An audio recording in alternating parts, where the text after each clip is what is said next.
Think you can't use in-ear monitors because you're stuck with a small analog mixer? Think again. Today, I'm going to prove to you that you don't need a fancy digital setup for your in-ears to sound amazing, even using a small analog mixer like this one. And by the end of this video, you'll know exactly how to set up in-ear monitors with a small analog mixer, even for a full band. You'll learn the compromises to make, the tips to maximize your sound, and how to get the most out of your setup. Welcome to Mixing Pixels, where we teach audio through video. If you're still not subscribed to our channel, make sure you do that now. Come on, you can take a moment to do it. I can wait.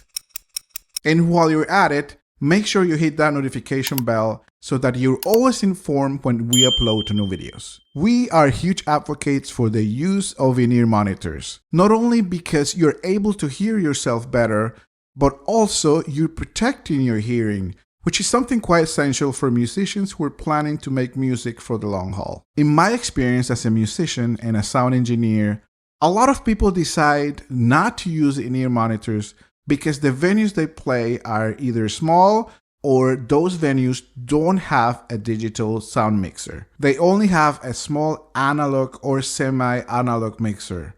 But you can still make that happen. The very first thing that you need to keep in mind is the word compromise.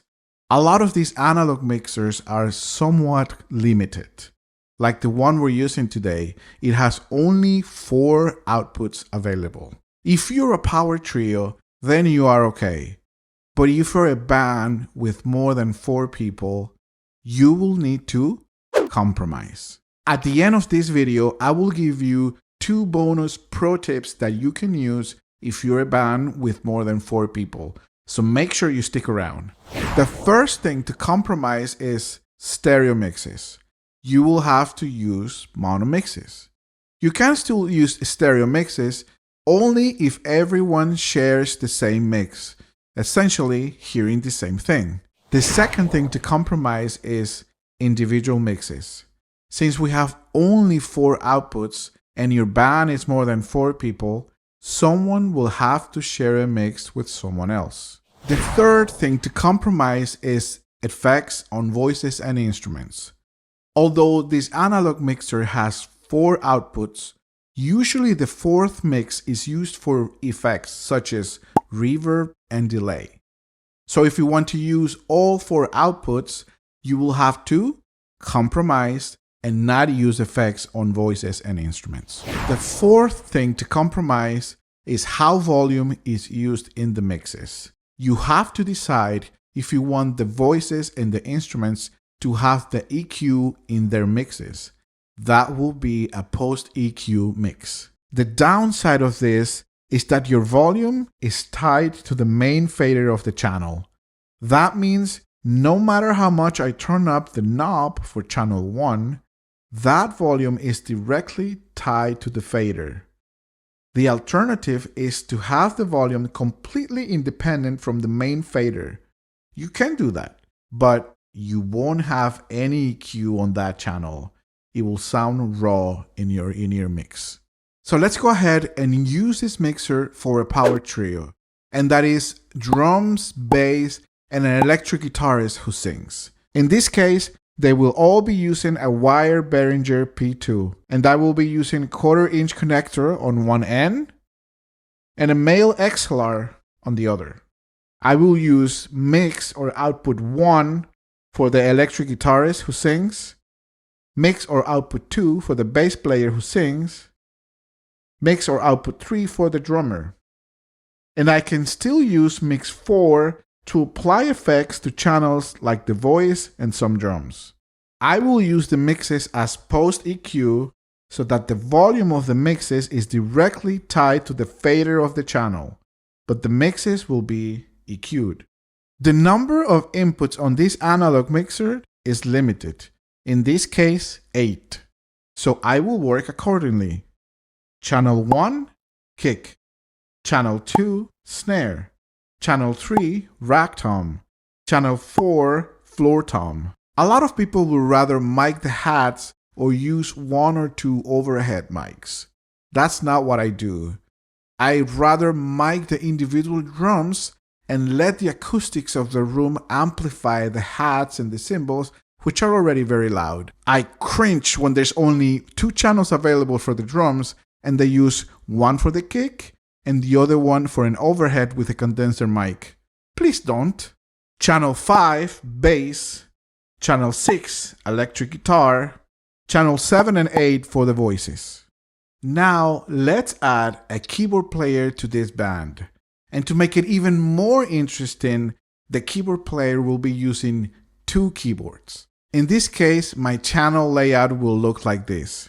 Kick on channel 1, snare on channel 2, rack tom on channel 3, floor tom on channel 4, bass on channel 5, electric guitar on channel 6, voices on channel 7 and 8, and then 9 and 10, I'm going to put the keyboard 1 with two instrument cables.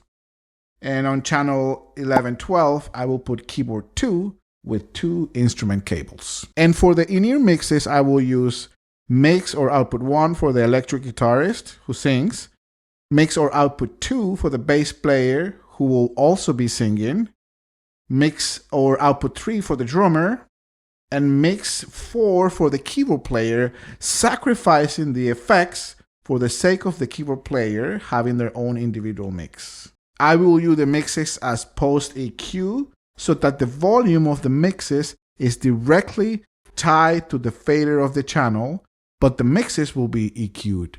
Now, let's pretend that sacrificing mix 4, the one with the effects, is not really an option. We want that nice reverb on the voices and on the snare and on the toms. What do we do then? We compromise. Someone will have to share their mix. The best candidates to share a mix will be the drummer and the bass player, since they're the ones responsible for the groove and the low end of the band. If the bass player sings, then the drummer needs to compromise and have the bass player's voice in his mix. But in theory, anyone can share a mix. It would look like this. Mix or output 1 for the bass player and drummer. Mix or output 2 for the guitar player. Mix or output 3 for the keyboard player. And then we leave our mix 4 for our nice effects. Now let's make it even more interesting. Let's add a sax player and a second guitar player. In that case, my channel input will look like this. Channel 1, kick. Channel 2, snare. Channel 3, electric guitar 1. Channel 4, electric guitar 2. Channel 5, bass. Channel 6, sax. Channel 7 and 8 for the voices. Channel 9 and 10 with the keys 1 with two instrument cables. And channel 11 and 12 for keys 2 with two instrument cables. And for the in-ear mixes, it will look like this. Mix or output 1 for the bass player and drums, sharing that mix.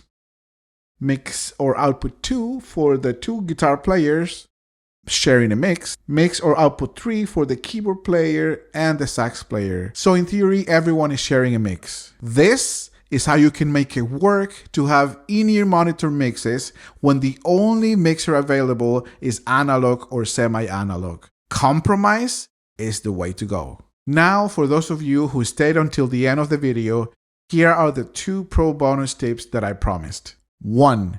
If you're willing to compromise, you can use the headphones output from this mixer and use it as a separate in-ear mix. You will have in your ears exactly what is coming out from the PA, but you will be getting a separate mix. This is a great tip if you are in a rehearsal space and you need an extra in-ear mix. You would use the main faders for that particular mix. I mentioned the concept of sharing a mix, but how can you do that? For that, you can use a headphones amp such as this, where you can connect one input and get 6 different outputs for 6 different musicians sharing a mix. Also, you can use this amp for 2 groups of people sharing a mix.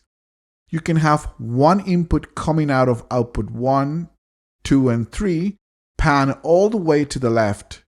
Then you can have input 2 coming out of outputs 4, 5, and 6.